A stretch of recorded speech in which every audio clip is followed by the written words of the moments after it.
Hello, lovies. It's your Auntie Lisa, the cool aunt, the non-judgmental aunt, the aunt you can tell anything to. Now, I've learned some life lessons, some of them the hard way. Let's find out what life lessons we have today with Auntie Lisa's Life Lessons.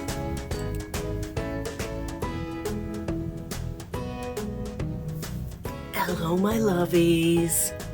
So nice to be with you this early morning. It's your Auntie Lisa.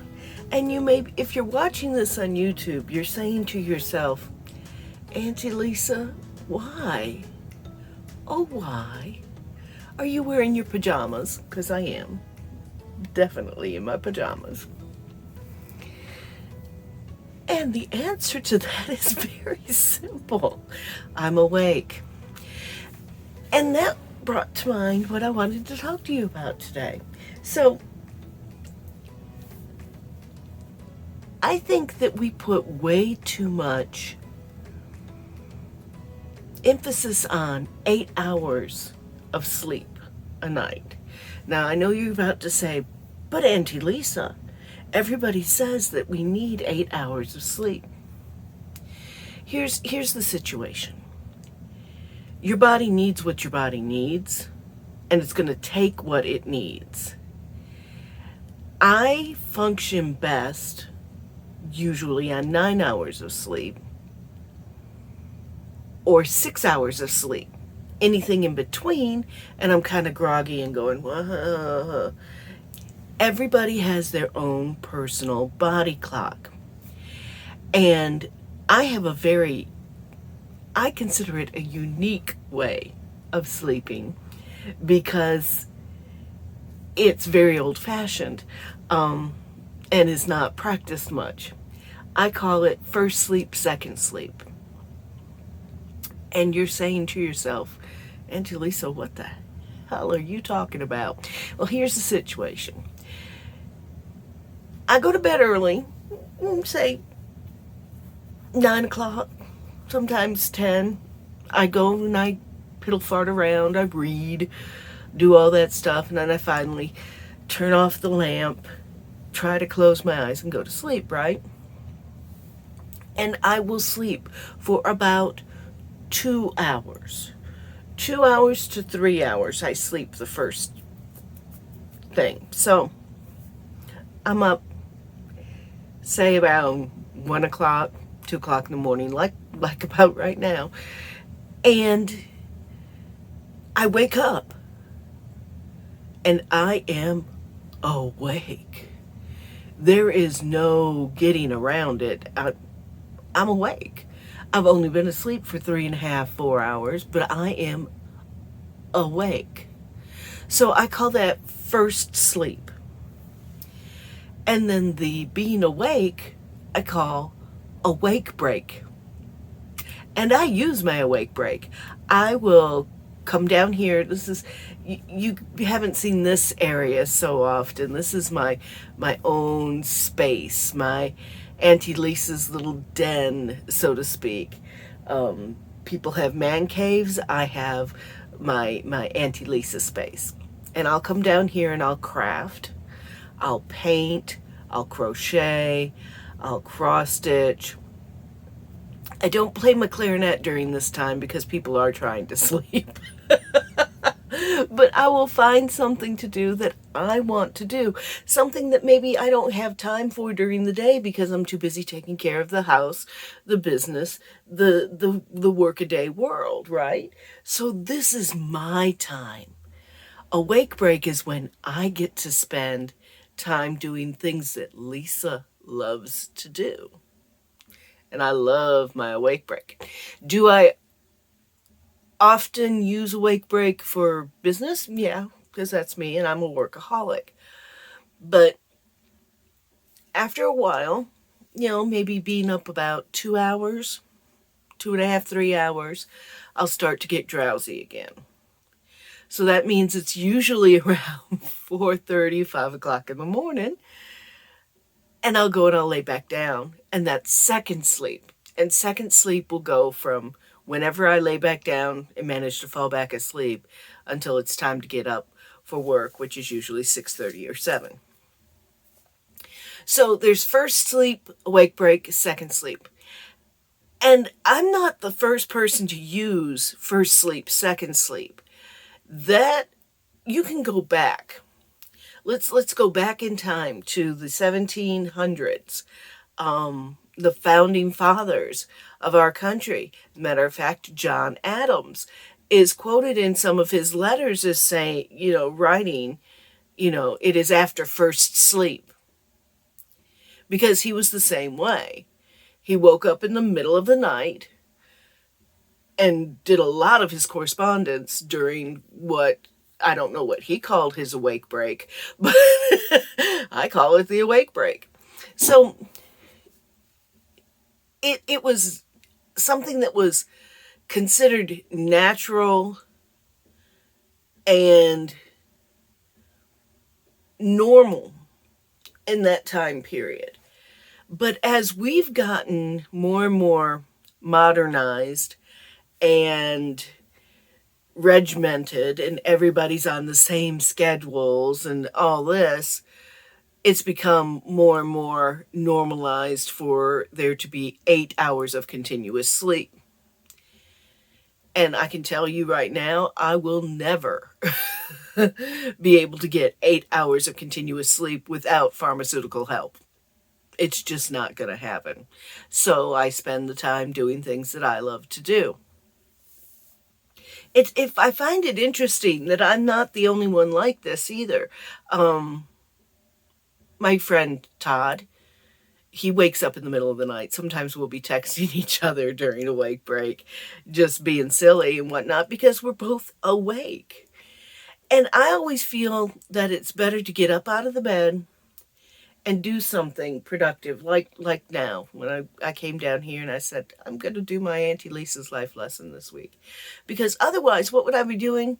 I'd be laid back in the bed, mad because I couldn't sleep, getting more and more angry over the fact that I couldn't sleep, counting down the minutes, going, okay, if I fall asleep right now, I'll get such and such hours of sleep. If I fall asleep right now, I'll be able to sleep 3 hours before my alarm goes off. If I fall asleep right now, I'll be able to sleep 2 hours before my alarm goes off. And that is self-defeating because you're not going to be able to fall asleep right now. So, as a lifelong insomniac, I have said, no, I'm not an insomniac anymore. I just sleep different than other people. Now, am I saying that I never get tired? No. There are times I am so drowsy and I want to sleep so badly. And there are times, and I'm talking about sleep, so I'm fixing to yawn, and I'm so sorry. Ooh. There are times when I just know I am not going to be able to stay awake until 10 o'clock, my normal bedtime. I'm going to have to go to bed earlier. I'm going to have to go to sleep earlier. I go to bed and spend some time reading, but I'm going to have to go to sleep earlier. And then what happens? I get up earlier for a wake break. It doesn't matter. It does not matter. If I go to sleep at 9:30 or 9 o'clock, wake break's going to happen at about 11:30 or midnight. If I go to bed go to sleep at about 10 o'clock, it's going to happen around 1. It's always about 3 hours.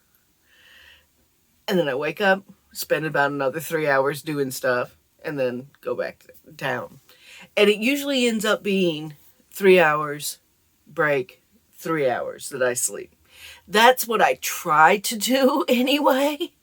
Doesn't always happen that way because, like the other day, I woke up, I went to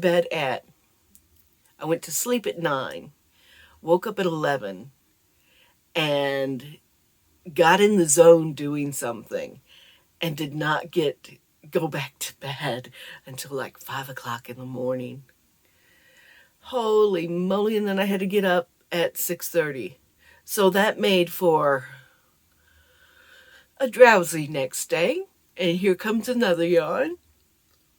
I am so sorry for the yawns. I mean, just because I'm awake doesn't mean I'm not going to yawn. But, yeah, so that day I was exhausted because I only got about total 3.5 hours of sleep, which is not what my body needs. My body needs about 6 hours of sleep or 9 hours of sleep. Nothing in between. And you're saying nothing in between. What do you mean by that? Okay, here's another weird thing about sleeping. If I sleep 7 hours or 8 hours or 8.5 hours or whatever, I'm more groggy the next day than if I had slept 6. So I know that 6 hours is optimal for me. And then 9 hours is also optimal for me. Do I ever get 9 hours of sleep? Only with pharmaceutical help. But I know that if I do take like some melatonin or some diphenhydramine to go to sleep, I must sleep. I'm too tired. I must sleep. Then I know 9 hours is about what's going to work. And it's going to be perfect. And I'm going to get up and be refreshed and ready to go. What's your sleep schedule like? Do you think you sleep weird? Do you sleep straight through? If so, how? Please tell me how. As much as I've accepted first sleep and second sleep, I just want to know how people can sleep through the night because I can't. I just cannot do it. And I've never been, I can remember when I was in high school, I would wake up in the middle of the night and would call my friends who worked at radio stations, the graveyard shift, and talk to them because I was wide awake. Otherwise, my mother wouldn't let me get up. I was in high school, wouldn't let me get up and do stuff in the living room or whatever. So I had to stay in my bedroom. I'd just call my friends at the radio station because I had my own phone. I paid for it. That's what I worked for. But oh my goodness, I have always been this way. I would love to hear from you. I'd love to hear what your sleep is like. Do you sleep well? Do you consider yourself an insomniac? Have you ever heard of first sleep, second sleep? Did you know that sometimes our founding fathers did that? Seriously, 2 o'clock in the morning, John Adams would be writing his correspondence. And I just love that. I'm not a big fan of John Adams, but I love that about him. Anyway, we're not going to get off on United States history and all that right now. Although I could, because that's something that I also do during awake break. I'll study. And it got real bad when I was in college, y'all. This last time when I just graduated, because that's when I would do all my homework, was during awake break. And it was perfect because nobody was messing with me. Nobody was asking me questions. Lisa, where's this? Lisa, where's that? Can I do this? Can I do that? No, I was down in my office studying because it was 3 o'clock in the morning and no one else was up. That is the beauty of first sleep, awake break, second sleep. It really is. Okay, I've chattered your ear off long enough right now. I have a painting I'm wanting to do. I'm sitting here looking at the canvas right now going, it must be done soon. So I'm going to get to work on that.